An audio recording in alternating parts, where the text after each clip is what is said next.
আসসালামু আলাইকুম, চলে এলাম নতুন ক্লাসে। আজ আমি ক্লাস নিব রসায়ন বিজ্ঞান প্রথম পত্র অর্থাৎ এইচএসসি রসায়ন বিজ্ঞান প্রথম পত্রে দ্বিতীয় অধ্যায় গুণগত রসায়নের একটা টপিক কোয়ান্টাম সংখ্যা, যেটা আসলে গুণগত রসায়নের প্রাণ বা গুণগত রসায়নের চ্যাপ্টারটা বোঝার জন্য যেটা সব থেকে বেশি জরুরি সেটা হচ্ছে কোয়ান্টাম সংখ্যা।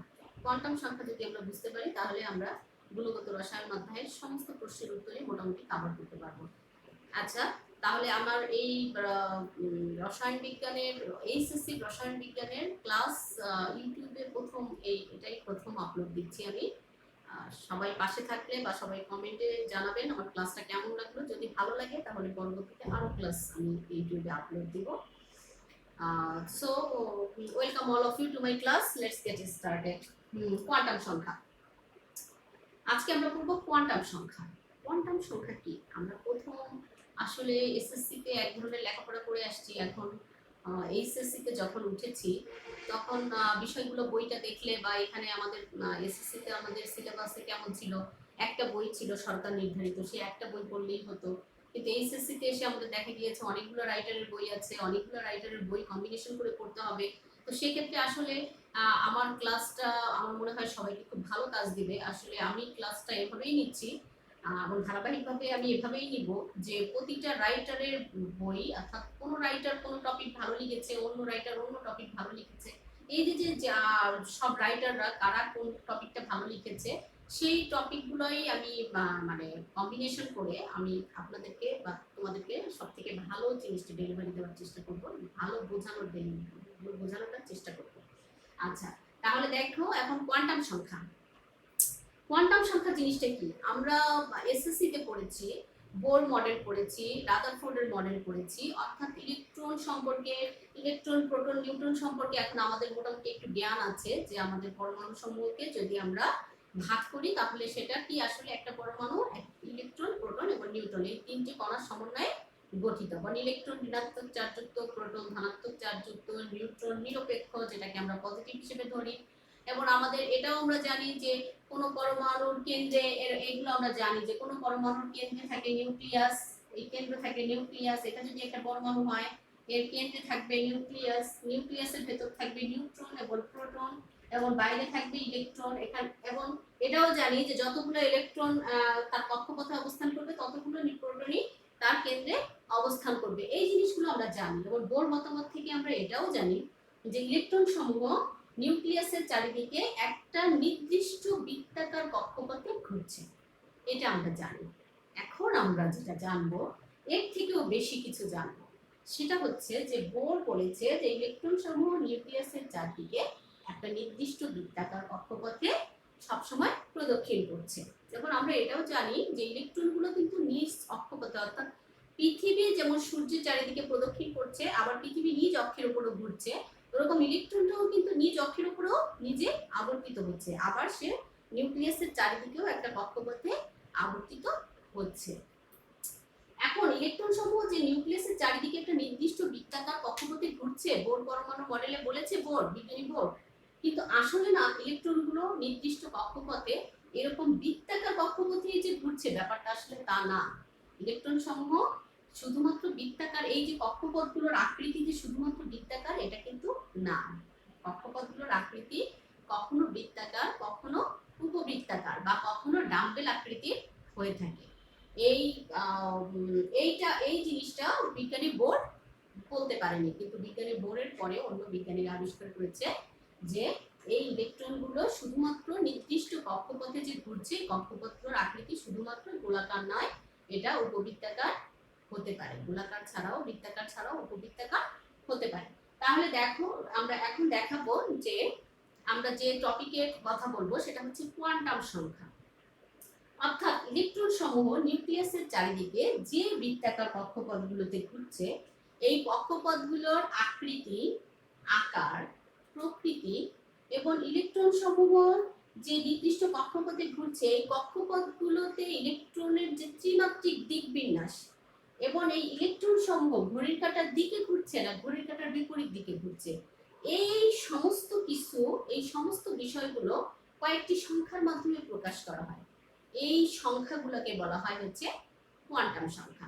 তাহলে এই যে আমরা পড়লাম যে ইলেকট্রন সমূহ নিউক্লিয়াসের চারিদিকে যে বৃত্তাকার কক্ষপথে আমাদের বিজ্ঞানী বোর্ড বলছে ঘুরছে, সেই কক্ষপথের আকৃতি, প্রকৃতি, ত্রিমাত্রিক দিক বিন্যাস এবং ইলেকট্রনের ঘূর্ণনের দিক নির্দেশকারী চারটি সংখ্যাকে বলা হয় হচ্ছে কোয়ান্টাম সংখ্যা। একটা হচ্ছে ইলেকট্রন সমূহ নিউক্লিয়াসের চারিদিকে যে কক্ষপথ ঘুরছে সেই কক্ষপথের আকৃতি এবং সেই কক্ষপথের প্রকৃতি এবং সেই কক্ষপথের ইলেকট্রনের ত্রিমাত্রিক দিক বিন্যাস এবং ইলেকট্রন সমূহ ঘূর্ণনের দিক নির্দেশকারী চারটি সংখ্যাকে আমরা বলবো কোয়ান্টাম সংখ্যা। তাহলে এই যে চারটি সংখ্যা, এই চারটা সংখ্যা দিয়ে আমরা বের করতে পারবো যে ইলেকট্রন গুলো আসলে কিভাবে এই নিউক্লিয়াসের চারিদিকে কিভাবে বিন্যস্ত আছে, কিভাবে তারা ঘুরছে, কিভাবে কাজ করছে, আকৃতিগুলো কেমন, এই সমস্ত বিষয়গুলো আমরা কোয়ান্টাম সংখ্যার মাধ্যমে জানতে পারবো। এর আগে আমরা এসএসসি তে পড়েছি, অরবিটাল সম্পর্কে পড়েছি। অরবিটাল আমরা খুব ছোট অল্প পরিসরে পড়েছি যে আমাদের চারটা অরবিটাল আছে এস পি ডি এফ। তো অরবিটালটা কি? এখন অরবিটটা হচ্ছে আমাদের এই যে প্রধান শক্তি স্তর, এটাকে বলে অরবিট। এবং অরবিটাল হচ্ছে এই প্রধান শক্তি স্তরটা আসলে শুধুই এরকম শক্তি স্তর না, আমরা যেটা খালি মানে যেটা আমরা নরমালি বলে থাকি যে জাস্ট এরকম একটা কক্ষপথে যাচ্ছে, এই কক্ষপথটাই হচ্ছে ইলেকট্রনের শক্তি স্তর, হ্যাঁ, পরমাণুর শক্তি স্তর। কিন্তু আসলে ব্যাপারটা এরকম না, ব্যাপারটা হচ্ছে আসলে এরকম অসংখ্য উপকক্ষপথ, এরকম অসংখ্য উপকক্ষপথ দিয়েই হচ্ছে একটা কক্ষপথ তৈরি হয়, এরকম অসংখ্য উপকক্ষপথ দিয়ে একটা কক্ষপথ তৈরি হয়। তাহলে আমরা এই কোয়ান্টাম সংখ্যার মাধ্যমে এই কক্ষপথ এবং এই উপকক্ষপথ সম্পর্কে জানতে পারবো, সেই সঙ্গে ইলেকট্রন সমূহের ত্রিমাত্রিক দিক বিন্যাস এবং ঘূর্ণনের দিক নির্দেশ করতে পারবো। তাহলে আমরা একটা ইলেকট্রন কোন অরবিটে আছে, কোন অরবিটালে আছে, হ্যাঁ, এবং অরবিটালের সংখ্যা কত, হ্যাঁ, এই সমস্ত কিছু আমরা এখান থেকে বের করতে পারবো। এবং এই সব কিছু বের করার পরে আমরা দেখতে পাবো যে এক একটা শক্তি স্তরে আসলে কতগুলো সর্বোচ্চ ইলেকট্রন ধারণ ক্ষমতা। এই জিনিসটা আমরা এসএসসি তে বের করেছি এরকম একটা সূত্র দিয়ে যে 2n² অর্থাৎ 2n² দিয়ে আমরা বের করেছি যে একটা শক্তি স্তরের সর্বোচ্চ ধারণ ক্ষমতা কত। কিন্তু এটা দিয়ে আসলে 18 পারমাণবিক সংখ্যার পরে, পারমাণবিক সংখ্যা 18 পরে এই সূত্র দিয়ে বাকিগুলো আর ব্যাখ্যা করা যায় না। তাহলে আমাদেরকে আসল জায়গায় আসতে হবে যে কিভাবে আমরা ব্যাখ্যা করব যে সর্বোচ্চ শক্তি স্তরে মানে একটা পরমাণুতে কোন স্তরে সর্বোচ্চ কতগুলো ইলেকট্রন ধারণ করতে পারে। ঠিক আছে, তাহলে আমরা এই কোয়ান্টাম সংখ্যার মাধ্যমে আমরা বের করে ফেলতে পারবো যে একটা পরমাণুর ইলেকট্রনগুলো কোন শক্তি স্তরে আছে, কোন উপশক্তি স্তরে আছে, সেই উপশক্তি স্তরের সংখ্যা কত, এবং সেই উপশক্তি স্তরের সংখ্যার পরে আমরা জানতে পারবো যে আমাদের ওই শক্তি স্তরে সর্বোচ্চ ইলেকট্রন ধারণ ক্ষমতা কত। ক্লিয়ার আছে? তাহলে আমাদের এই যে চারটা কোয়ান্টাম সংখ্যা, এই চারটা কোয়ান্টাম সংখ্যাকে আমাদের প্রকাশ করা হয়েছে প্রধান কোয়ান্টাম সংখ্যা, প্রধান কোয়ান্টাম সংখ্যা, প্রধান কোয়ান্টাম সংখ্যা, সহকারী কোয়ান্টাম সংখ্যা, সহকারী কোয়ান্টাম সংখ্যা, চৌম্বকীয় কোয়ান্টাম সংখ্যা। অর্থাৎ ত্রিমাত্রিক দিক বিন্যাস যেটা ব্যাখ্যা করে সেটা হচ্ছে চৌম্বকীয় কোয়ান্টাম সংখ্যা। আরেকটা হচ্ছে স্পিন কোয়ান্টাম সংখ্যা, অর্থাৎ ঘূর্ণনের দিক নির্দেশ করে, বলেছি যে ঘূর্ণনের দিক নির্দেশকারী। তাহলে স্পিন কোয়ান্টাম সংখ্যা, প্রধান কোয়ান্টাম সংখ্যাকে n দিয়ে প্রকাশ করা হয়, সহকারী কোয়ান্টাম সংখ্যাকে l দিয়ে প্রকাশ করা হয়, এটা ছোট সবই স্মল লেটার। চৌম্বকীয় কোয়ান্টাম সংখ্যা অর্থাৎ ম্যাগনেটিক, সেখান থেকে m দিয়ে প্রকাশ করা হয়, স্পিন কোয়ান্টাম সংখ্যাকে s দিয়ে প্রকাশ করা হয়। এখন প্রধান কোয়ান্টাম সংখ্যা কি, সহকারী কোয়ান্টাম সংখ্যা কি, চৌম্বকীয় কোয়ান্টাম সংখ্যা কি, স্পিন কোয়ান্টাম সংখ্যা কি, এই জিনিসগুলো সব যদি আমরা বের করতে পারি তাহলে এই জিনিসগুলো থেকে আমরা বের করে ফেলতে পারবো যে একটা পরমাণুতে ইলেকট্রনগুলো কোন শক্তি স্তরে আছে, কোন উপশক্তি স্তরে আছে, এবং সর্বোচ্চ ইলেকট্রন ধারণ ক্ষমতা কোন শক্তি স্তরের কত। তাহলে দেখো প্রধান কোয়ান্টাম সংখ্যা, সহকারী কোয়ান্টাম সংখ্যা। এখন বিজ্ঞানী বোর্ডের মতে প্রধান কোয়ান্টাম সংখ্যা যদি n = 1 হয়, অর্থাৎ বিজ্ঞানী বোর্ডের মতে, বিজ্ঞানী বোর্ড বলেছে ইলেকট্রন সমূহ নিউক্লিয়াসের চারদিকে একটা নির্দিষ্ট বৃত্তাকার কক্ষপথে ঘুরছে। তাহলে প্রধান কোয়ান্টাম সংখ্যা দিয়ে আমরা বুঝতে পারবো যে ইলেকট্রন সমূহ কোন বৃত্তাকার কক্ষপথে ঘুরছে, অর্থাৎ 1 নম্বর স্তরে না, 2 নম্বর স্তরে না, 3 নম্বর স্তরে ঘুরছে। অর্থাৎ n ইকুয়াল যদি 1 হয় তাহলে আমরা বুঝবো প্রথম শক্তি স্তরে ঘুরছে, ইলেকট্রনগুলো আছে কোথায়, প্রথম শক্তি স্তরে। n ইকুয়াল 1 হলে, n ইকুয়াল 2 হলে দ্বিতীয় শক্তি স্তরে, দ্বিতীয় শক্তি স্তরে আছে, প্রথম শক্তি স্তরে আছে না দ্বিতীয় শক্তি, n ইকুয়াল 3 হলে তৃতীয় শক্তি স্তরে আছে। এখন এটাকে প্রকাশ করা হয় হচ্ছে n ইকুয়াল 1 হলে প্রথম শক্তি স্তর, এবং এটাকে k দ্বারা সূচিত করা হয়।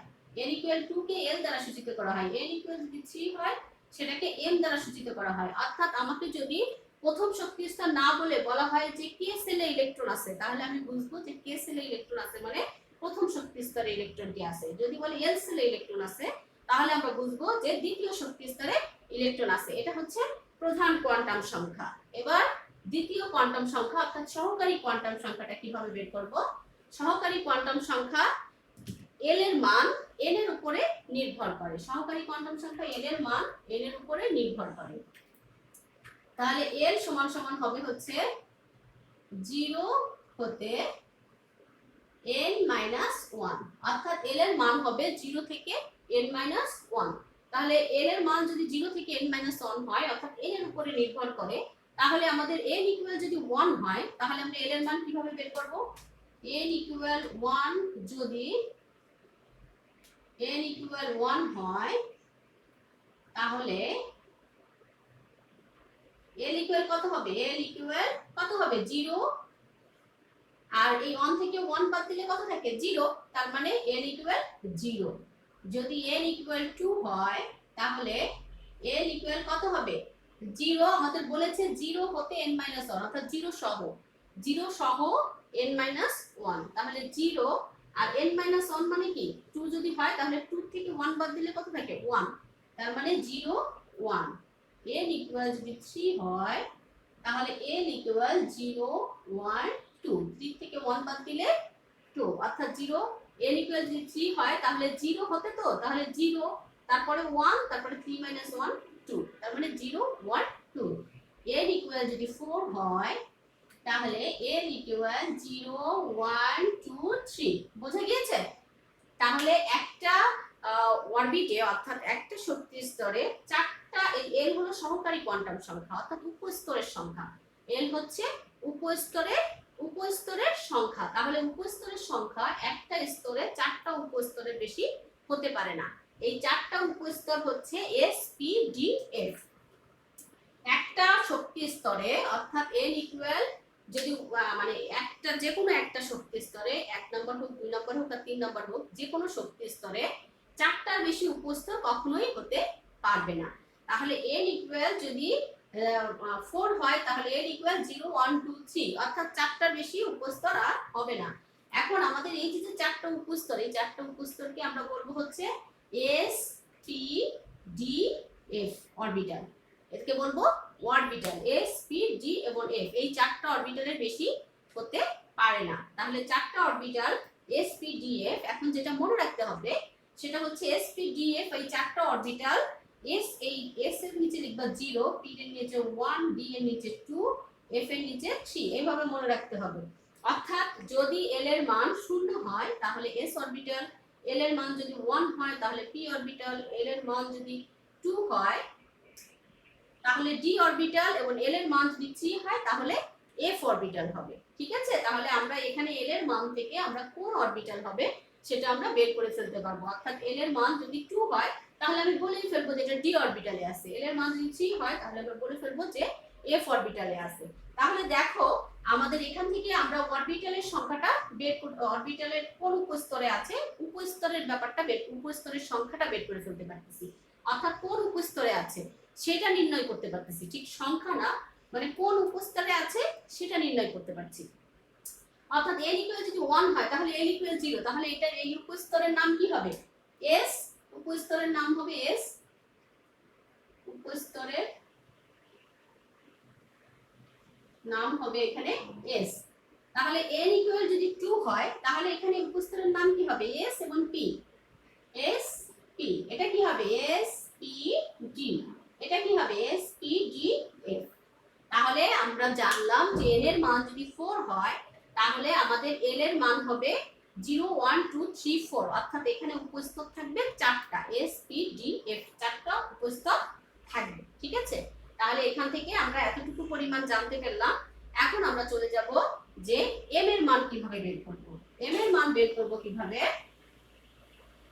এম হচ্ছে চৌম্বকীয় কোয়ান্টাম সংখ্যা, অর্থাৎ ইলেকট্রনের ঘূর্ণনের ত্রিমাত্রিক দিক বিন্যাস। ইলেকট্রনের কক্ষপথে যে ঘুরছে, কক্ষপথে ঘোরা অবস্থায় তার ত্রিমাত্রিক দিক বিন্যাস প্রকাশ করবে, অর্থাৎ অরবিটালের সংখ্যা নির্ণয় করবে।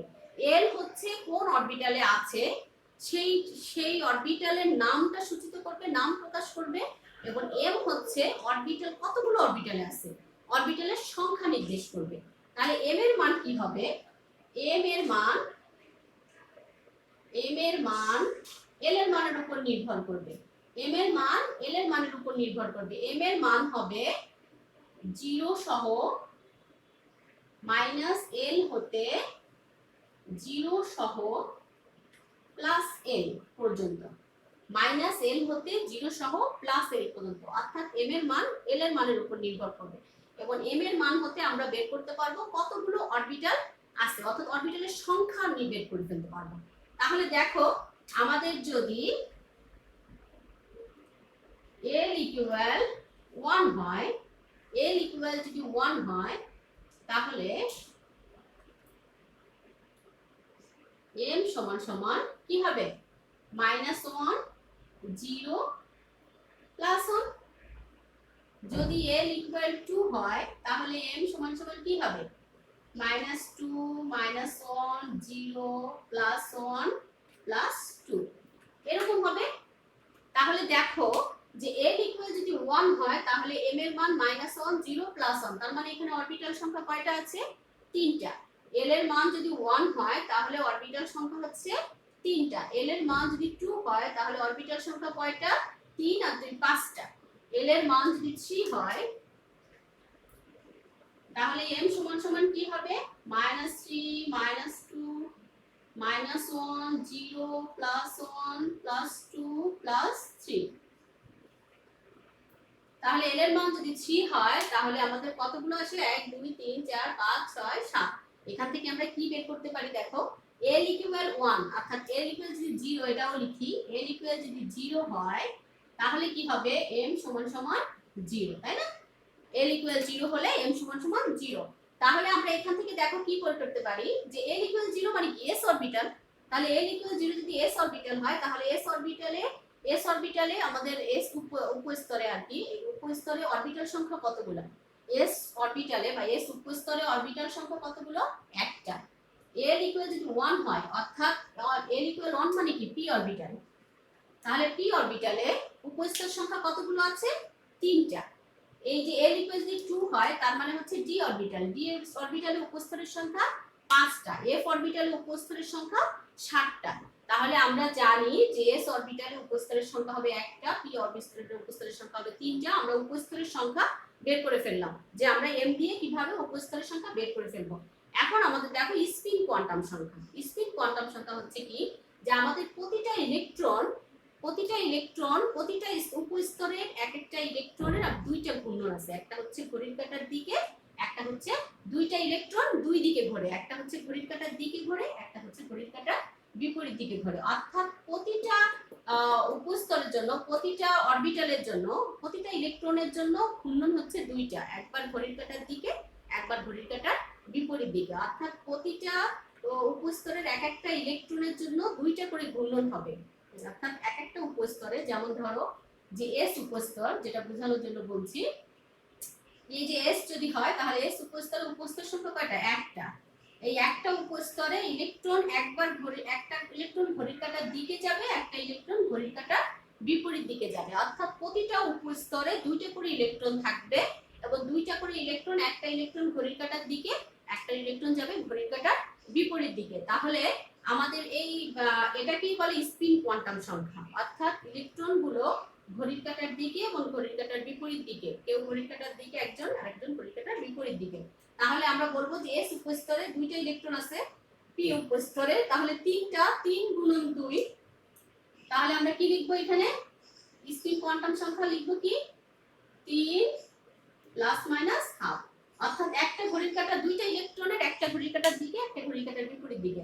তাহলে 3 এর সাথে তিনটা অরবিটাল আছে, তিনটা অরবিটাল, তিনটা উপস্তর, তিনটা উপস্তরে প্লাস মাইনাস হাফ, অর্থাৎ তিনটা উপস্তরে মোট 6টা ইলেকট্রন আছে। এখানে 5টা উপস্তরে মোট 10টা ইলেকট্রন আছে, আর 7টা উপস্তরে মোট 14টা ইলেকট্রন আছে। 14টা ইলেকট্রনে মানে একজন ঘড়ির কাঁটার দিকে থাকবে, একজন ঘড়ির কাঁটার বিপরীত দিকে থাকবে, এইভাবে করে ইলেকট্রন সমূহ ঘুরবে। অর্থাৎ তাহলে আমরা এল এম এস সবগুলোর মান বের করে ফেললাম। এখন দেখো যে এই সবগুলোর মান বের করে আমরা কিভাবে উপস্তর, কোন উপস্তরে সর্বোচ্চ কতগুলো ইলেকট্রন থাকে সেটা কিভাবে বের করব। তাহলে দেখো আমরা উপস্তরের ইলেকট্রন সংখ্যা কিভাবে বের করব, আমি একটা দেখিয়ে দিই যে কিভাবে আমরা উপস্তরে ইলেকট্রন সংখ্যা বের করব। যেমন দেখো, যদি n = 2 হয় তাহলে l এর মান কত হবে? l সমান সমান 0 1, l এর মান হবে n = 2 হলে l এর মান 0 1, তাহলে 0 1 যদি হয় তাহলে এটা s, এটা কি p, তাই তো? তাহলে এখানে অরবিটাল সংখ্যা কি হবে? অরবিটাল সংখ্যা হবে 2s 2p, 2s মানে 2 নম্বর স্তর, n = 2, এজন্য হচ্ছে 2s 2p। হ্যাঁ, তাহলে 2s 2p যদি হয় তাহলে l = 0 এর জন্য m এর মান কত হবে? l = 0 এর জন্য m এর মান 0, আর l = 1 এর জন্য m এর মান কত হবে? -1 0 +1, তাই তো? তাহলে এখানে দেখো অরবিটাল সংখ্যা মোট n = যদি 2 হয় তাহলে এখানে অরবিটাল সংখ্যা মোট কয়টা হয়? 3 আর একে 4, তাই না? অরবিটাল সংখ্যা হয় 3 আর একে 4। n = যদি 2 হয় তাহলে l এর মান যদি 0 1 হয় তাহলে m এর মান m হবে হচ্ছে 0 +-1 প্লাস এতগুলো। আচ্ছা, তাহলে মোট অরবিটাল সংখ্যা কয়টা হয়? অরবিটাল সংখ্যা মোট হয় 4টি। 4টির জন্য ইলেকট্রন হবে কতগুলো? 2, আর হচ্ছে প্লাস মাইনাস 4টির জন্য 4 × +-1/2। তাহলে মোট অরবিটাল সংখ্যা হবে কয়টি? মোট ইলেকট্রন হবে কয়টি? 8টি। তাহলে n = যদি 2 হয় অর্থাৎ দ্বিতীয় শক্তির স্তর হয় তাহলে দ্বিতীয় শক্তি স্তরে সর্বোচ্চ ইলেকট্রন ক্ষমতা হবে 8টি। এভাবে আমরা সব শক্তি স্তরে সর্বোচ্চ ইলেকট্রন ধারণ ক্ষমতা বের করে ফেলতে পারবো। তাহলে আজ এখানেই শেষ। আমার মনে হয় কোয়ান্টাম সংখ্যা তোমরা সবাই ভালো বুঝতে পেরেছো। যদি তোমাদের আর কোথাও কোনো সমস্যা থাকে কোয়ান্টাম সংখ্যা বুঝতে, সেই ব্যাপারটা আমাদের কমেন্ট বক্সে জানাবে, আমি নিশ্চয়ই সমাধান করার চেষ্টা করব পরবর্তী ক্লাসে। খোদা হাফেজ।